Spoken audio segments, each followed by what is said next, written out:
మంత్రి కొండా సురేఖకు మీనాక్షి నుంచి పిలుపు వచ్చినట్లుగా తెలుస్తోంది. కొండా వ్యవహారంపై హైకమాండ్ ఫోకస్ చేసింది. ఎమ్మెల్యే క్వార్టర్స్ లో మీనాక్షితో భేటీ కానున్నారు కొండా సురేఖ. వరంగల్లో మంత్రి ఇంటి వద్ద సెక్యూరిటీని అయితే తొలగించినట్లుగా తెలుస్తోంది. మేడారం పనుల నుంచి కూడా సురేఖను తప్పించారు సీఎం రేవంత్ రెడ్డి. బీసీలపై రెడ్ల దాడి చేస్తున్నారని కొండా ఫ్యామిలీ ఆగ్రహం వ్యక్తం చేస్తున్నారు. రైట్, ఇక దీనికి సంబంధించి మరిన్ని డీటెయిల్స్ రాజిరెడ్డి అందిస్తారు. రాజిరెడ్డి, కొండా సురేఖ వ్యవహారం అనేది వివాదాస్పదంగానే ఉంది. మొదటి నుంచి కూడా హైకమాండ్కు కొండా సురేఖ తలనొప్పిగా మారిందని చెప్పుకోవచ్చు. సమంత ఇష్యూ నుంచి ఇప్పటి ఇష్యూ వరకు కూడా కొండా సురేఖ చుట్టే మొత్తం తిరుగుతూ ఉంది రాజకీయం. ఎందుకంటే పలు సందర్భాల్లో కూడా వివాదాల్లో కొండా సురేఖ చిక్కున్నారు, కాంట్రవర్షియల్ కామెంట్ చేశారు. అంతేకాకుండా సినీ వర్గాల పైన కూడా కాంట్రవర్సీ కామెంట్ చేశారు. మంత్రులతో సఖ్యత ఉండదనే విమర్శలు ఉన్నాయి. తాజాగా ఓఎస్డీని ప్రభుత్వం తొలగించింది. ఓఎస్డీ కొండా సురేఖకు ఉన్నటువంటి ఓఎస్డీ సుమంత్ పెద్ద ఎత్తున వసూళ్లకు పాల్పడుతున్నారు, బ్లాక్మెయిల్ చేస్తున్నారు, అదేవిధంగా కొన్ని ఇండస్ట్రియలిస్టులను కూడా బెదిరిస్తున్నారు అనేది కూడా పెద్ద ఎత్తున ఆరోపణలు వస్తున్నాయి. ఈ యొక్క నేపథ్యంలోనే అతన్ని ప్రభుత్వం తొలగించింది. ఇవంతా ఒకెత్తు అయితే ఇక నిన్నటి నుంచి పెద్ద ఎత్తున హైడ్రామా నెలకొందని చెప్పుకోవచ్చు. ఎందుకంటే కొండా సురేఖ ఇంటి దగ్గరికి పోలీసులు వెళ్ళారు, టాస్క్ ఫోర్స్ పోలీసులు వెళ్ళారు. అక్కడ సుమంత్ ఉన్నాడు అని వాళ్ళు ఆరా తీశారు. సుమంత్ లేడు, అసలు సుమంత్ ఇక్కడ ఎందుకు ఉంటాడని కూడా వాళ్ళ డాటర్ రియాక్ట్ అయింది. అంతేకాకుండా వాళ్ళ కూతురు ఏకంగా రెడ్లు వర్సెస్ బీసీల సైడ్ ఈ యొక్క రాజకీయాన్ని చేసింది. మొత్తం రెడ్డిలు అంతా కలిసి అణగదొక్కే ప్రయత్నం చేస్తున్నారు. బడుగు బలహీన వర్గాలు బీసీకి సంబంధించినటువంటి మంత్రి కాబట్టే కొండా సురేఖను అణగదొక్కాలని చూస్తున్నారు. రెడ్లంతా కలుస్తున్నారు, రెడ్లంతా కలిసే ఇదంతా చేస్తున్నారు అంటూనే అదేవిధంగా వరంగల్ నేతలు కూడా ఇందులో పాత్ర ఉంది. ఓ వైపు రెడ్లు, మరొక వైపు వరంగల్ నేతలు ఇదంతా కలిసి కుట్ర చేస్తున్నారు అనేది కూడా ఆమె సంచలన కామెంట్ చేసింది. అందులో భాగంగానే కొండా సురేఖ పైన ఇలాంటిది ప్రభుత్వం ఒడిగట్టింది అనేది కూడా పెద్ద ఎత్తున విమర్శలు చేస్తుంది. అంతేకాకుండా ఇక ఇప్పటికిప్పుడే కొండా సురేఖ ఉన్నటువంటి వరంగల్లో ఉన్నటువంటి సెక్యూరిటీని కూడా తొలగించింది అనేది కూడా పెద్ద ఎత్తున సమాచారం తెలుస్తుంది. ఈ యొక్క నేపథ్యంలో ఇక కొండా సురేఖ వ్యవహారం ఎటువైపు వెళ్తుందా అనేది కూడా పెద్ద ఎత్తున రాజకీయ వర్గాల్లో చర్చ జరుగుతుంది. అయితే ముఖ్యంగా చూసుకున్నట్టయితే బీసీలకు ఒక న్యాయము, రెడ్లకు ఒక న్యాయము కాంగ్రెస్ పేటలో నడుస్తుంది. రెడ్డి సామాజిక వర్గానికి సంబంధించినటువంటి వాళ్ళు ఏ విమర్శలు చేసినా కానీ ఎలాంటి యాక్షన్స్ ఉంటలేవు. అదేవిధంగా బీసీలకు సంబంధించినటువంటి వాళ్ళు ఏదైనా గలమెత్తినా, ఏదైనా కాంట్రవర్షియల్లో ఇరుక్కున్నా తొందరగా రియాక్ట్ అవుతున్నారు, వాళ్ళపైన చర్యలు తీసుకుంటున్నారు, పూర్తిగా కక్షపూరితంగా వ్యవహరిస్తున్నారు అనేది కూడా సుష్మిత మాట్లాడినటువంటి వ్యాఖ్యల్లో అర్థమవుతుంది.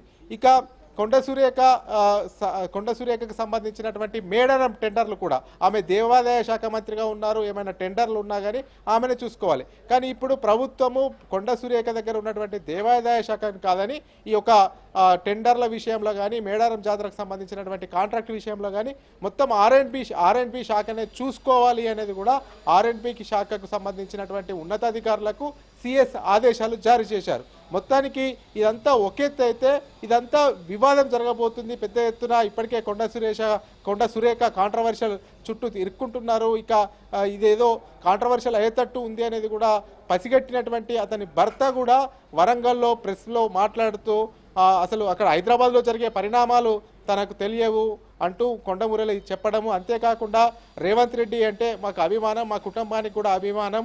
రేవంత్ రెడ్డి కోసము మేము పాదయాత్రలో పనిచేశాము, రేవంత్ రెడ్డి ముఖ్యమంత్రి కావాలనుకున్నాము, రేవంత్ రెడ్డి రాజశేఖర్ రెడ్డి తర్వాత రేవంత్ రెడ్డి రాజశేఖర్ రెడ్డి అంతా అనేది కూడా కొండమురళి ఈ వీడియో రిలీజ్ చేయడం, ఇవన్నీ కూడా జరుగుతున్నటువంటి పరిణామాలు చూసి ఇక ఏదో జరగబోతుంది, క్యాబినెట్లో ఒక అలజడి అయితే స్టార్ట్ అయింది అనేది కూడా పెద్ద ఎత్తున చర్చ జరుగుతుంది. ఎందుకంటే ఇప్పటికే మంత్రుల మధ్య గ్యాప్ అనే అంశాన్ని కూడా చూశాము. ఇక కొండా సురేఖ పైన ఏమైనా చర్యలు ఉంటాయా, హైకమాండ్ కూడా గుర్రుగా ఉంది అనేది కూడా పెద్ద ఎత్తున వార్తలు వస్తున్నాయి. ఈ యొక్క నేపథ్యంలో ఇక కొండా సురేఖ పైన ఎలాంటి చర్యలు తీసుకుంటారు, కొండా సురేఖను బర్తరఫ్ చేస్తారా లేకపోతే రాజీనామా చేయబోతుందా అనేది కూడా సర్వత్రా ఇంట్రెస్ట్గా చూసిన క్రమంలోనే మీనాక్షి నటరాజన్ ఏఐసిసి వ్యవహారాల ఇన్ఛార్జ్ తెలంగాణ కాంగ్రెస్ పార్టీకి సంబంధించినటువంటి ఇన్ఛార్జ్ మీనాక్షి నటరాజన్ ఎంటర్ అయ్యారు. ఆమెకు కాల్ చేసినట్లు సమాచారం తెలుస్తుంది. ఇక్కడ ఉన్నటువంటి ప్రస్తుత పరిస్థితులను, రాజకీయ పరిస్థితులను ఆమెతో మాట్లాడినట్టు తెలుస్తుంది. ఫోన్లో ఖచ్చితంగా 3 గంటలకు కేబినెట్ సమావేశం ఉంది. ఈరోజు 3 గంటల కేబినెట్ సమావేశానికి కూడా హాజరు కావాలనేది కూడా మీనాక్షి నటరాజన్ కొండ సురేఖకు ఆదేశాలు జారీ చేసినట్టు తెలుస్తుంది. ఈ యొక్క నేపథ్యంలోనే మీనాక్షి నటరాజన్తో కొండ సురేఖ ఎమ్మెల్యే క్వార్టర్స్లో సమావేశం కూడా కాబోతున్నట్లు సమాచారం తెలుస్తుంది. అయితే మొత్తం ఈ వివాదం అంతా కూడా ఓఎస్డీ పైన చర్యలు తీసుకుంది ప్రభుత్వం. ఓఎస్డీ సుమంత్ పెద్ద ఎత్తున బెదిరింపులకు, బ్లాక్మెయిల్లకు పాల్పడుతున్నారు, నేరుగా ఇన్వాల్వ్మెంట్ అవుతున్నారు. ఇదంతా కూడా ప్రభుత్వానికి చెడ్డ పేరు వస్తుందనేది కూడా పెద్ద ఎత్తున ఫిర్యాదు అయింది. అంతేకాకుండా డక్కన్ సిమెంట్కు సంబంధించినటువంటి మేనేజ్మెంట్నే బెదిరించినట్టు తెలుస్తుంది. అంతేకాకుండా సీనియర్ మంత్రి ఉత్తమ్ కుమార్ రెడ్డి ఫిర్యాదు మేరకే ఈ యొక్క ఓఎస్డీ సుమంత్ను తొలగించినట్లు సమాచారం తెలుస్తుంది. ఇవన్నీ పరిణామాలు చూసుకుంటే ఇక టాస్క్ ఫోర్స్ పోలీసు వాళ్ళు కొండ సురేఖ కూతురు ఇంటికి వెళ్ళడము, సుమంత్ కోసం గాలించడము, ఇవన్నీ చూసుకుంటే ఇక కొండ సురేఖ పైన వేటు తప్పదు అనే విధంగానే ముందుకెళ్లారు. అయితే ఈ అగ్నికి ఆజ్యం పోసినట్టు కొండ సురేఖ డాటర్ కూతురు కామెంట్స్ కూడా ఉన్నాయి. ఎందుకంటే ఇదంతా కూడా పార్టీ క్రమశిక్షణ రహిత చర్య కిందకి వస్తుంది. ఎందుకంటే ఏదన్నా ఉంటే మంత్రి స్పందించాలి, కానీ మంత్రికి సంబంధించినటువంటి కూతురు ఏకంగా కాంగ్రెస్ పైన, కాంగ్రెస్లో ఉన్నటువంటి నాయకుల పైన ఆరోపణలు చేసింది. నేరుగా కడియం శ్రీహరిని, అదేవిధంగా వేం నరేందర్ రెడ్డి పేరు, అదేవిధంగా ఏకంగా ముఖ్యమంత్రి పేరును తీసుకుంటూ రెడ్డిలు వర్సెస్ బీసీలను అణిగదొక్కే విధంగానే కాంగ్రెస్లో వ్యవహారం ఉందనేది కూడా ఆమె కామెంట్ చేశారు. దీంతో ఇక కొండ సురేఖ పైన భౌతల్యం ఎలా ఉండబోతుంది, ఆమె మంత్రివర్గంలో కొనసాగుతుందా, లేకపోతే బర్తరఫ్ చేస్తున్నారా, లేకపోతే రాజీనామా చేస్తారా అనే నేపథ్యంలో అసలు నిన్న ముఖ్యమంత్రి రేవంత్ రెడ్డి వరంగల్ టూర్ కూడా వెళ్ళాడు. దొంతి మాధవ్ రెడ్డి ఎమ్మెల్యే వాళ్ళ తల్లి మరణించినటువంటి నేపథ్యంలో దశదిన కర్మకు అక్కడికి వెళ్తే కూడా ప్రోటోకాల్ ప్రకారం వరంగల్కి సంబంధించినటువంటి మంత్రి కొండ సురేఖ అక్కడికి ముఖ్యమంత్రి వెళ్తే అక్కడ ఉండాలి, కానీ సీతక్క మాత్రమే ఉంది. ఈమె ముఖ్యమంత్రి పర్యటనలో వరంగల్లో ఉన్నా కానీ ఆ పర్యటనకు దూరంగా ఉన్నారు. ఇదంతా కూడా గమనించినటువంటి రాజకీయ విశ్లేషకులు ఖచ్చితంగా గ్యాప్ నెలకొంది. ఓవైపు ప్రభుత్వానికి, కొండ సురేఖకు గ్యాప్ నెలకొంది. ఖచ్చితంగా వేటు పడడం ఖాయం అనుకున్నటువంటి నేపథ్యంలోనే ఇప్పుడు మీనాక్షి నటరాజన్ కొండ సురేఖ కాల్ చేశారు. ఇప్పుడు ఉన్నటువంటి తాజా పరిస్థితి పైన కూడా మాట్లాడడం తెలుస్తుంది. మరి కాసేపట్లో భేటీ కాబోతున్నారు. భేటీలో ఒక క్లారిటీ వచ్చే అవకాశాలు అయితే కనబడతా ఉన్నాయి. Shirisha. Right, thank you Raja Reddy.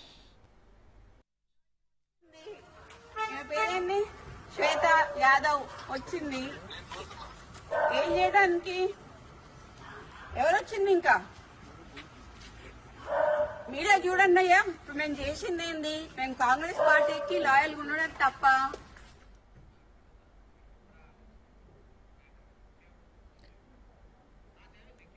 Telangana మంత్రి కొండా సురేఖ ఓఎస్డీ వ్యవహారం రాష్ట్ర వ్యాప్తంగా తీవ్ర చర్చనీయాంశంగా మారింది. దీనికి తోడు గత అర్ధరాత్రి హైదరాబాద్ లోని ఆమె నివాసం వద్దకు పోలీసులు రావడం, సురేఖ కూతురు సుస్మిత వాళ్లతో వాగ్వాదానికి దిగడం, ఈ క్రమంలో సంచలన ఆరోపణలు చేసింది. అయితే ఈ వ్యవహారంపై మాజీ ఎమ్మెల్సీ సురేఖ భర్త కొండా మురళి స్పందించారు.